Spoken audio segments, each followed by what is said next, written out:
مساء الفل والورد. طبعا المنظر، يعني انا بحب اوي الطبيعة وجمال الطبيعة، الزرع واللون الاخضر بيبقى حلو اوي. طبعا هنا النهاردة اكلة يعني كلها قيمة غذائية حلوة اوي، وهي كمان مغذية ومفيدة، وكمان لها اضافات بتدفي كمان في البرد والجو البرد اللي احنا فيه. فهي السبانخ اكلة يعني خطيرة، يعني ما يعني لازم تجربوها وتاكلوها لو مش يعني ما بتحبوهاش.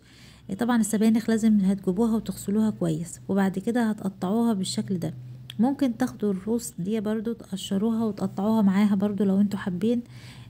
وبتقطعوها بالشكل ده قطع كده، يعني مش صغيرة قوي ولا كبيرة، يعني متوسطة. انا كده عملت الكمية كلها وخلاص. بيبقى بقى حلو قوي مع السبانخ، تجوا كده ربطة كبيرة، شبت وكزبرة بتبقى حلوة برضو معاها، بتديلها طعم ونكهة حلوة، وكمان بيزود القيمة الغذائية بتاعتها. طبعا هنقطعه كمان نفس تقطيعة السبانخ. طبعا الخضار كله يكون مغسول كويس بالمية وبالخل كذا مرة لحد ما تلاقوا المية بتاعته نضيفة مفيش فيها اي رواسب خالص من التراب او اي حاجة. معانا بقى طبعا طماطم كده فريش وبصلة كبيرة. هنروح بقى كده على الحلة بتاعتنا، هننزل بالسبانخ مع الشبت والكزبرة اللي احنا قطعناه، وهنكون ضربنا الطماطم في الخلاط. احسن حاجة تكون طماطم حمرا، ويعني كتروا الكمية شوية.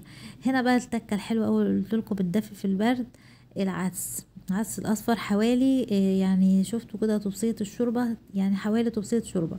وهتصفي عصير الطماطم على المكونات بتاعتنا مع البصلة الكبيرة المتقطعة، وبس كده الاضافات.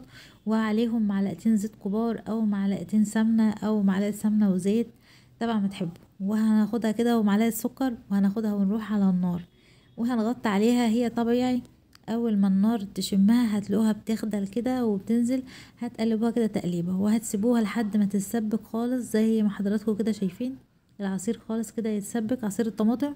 هتنزلوا بقى بمعلقة توم متقطعة او مفرومة، مع بهارات معلقة كمون وكزبرة ناشفة، ونص معلقة صغيرة كده فلفل اسمر، ومعلقة ملح برضو متوسطة. وهتضيفوا كمان شوربة، بس خلي بالكم لو هتضيفوا شوربة يكون فيها ملح، والملح اللي هتضيفوه خلي بالكم ما يكونش ملح كتير عشان يفضل طعمها حلو. وبس كده غلوة واحدة او غلوتين وخلاص.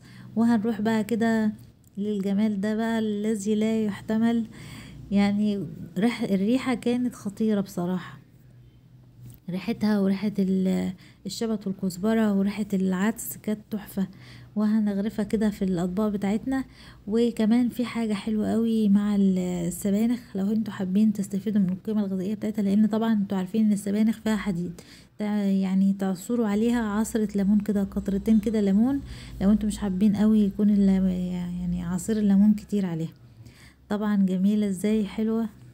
ممكن لو انتوا عايزين تخلوا اللون احمر شوية تضيفوا معجون طماطم او صلصة، والف هنا وتحفة بجد.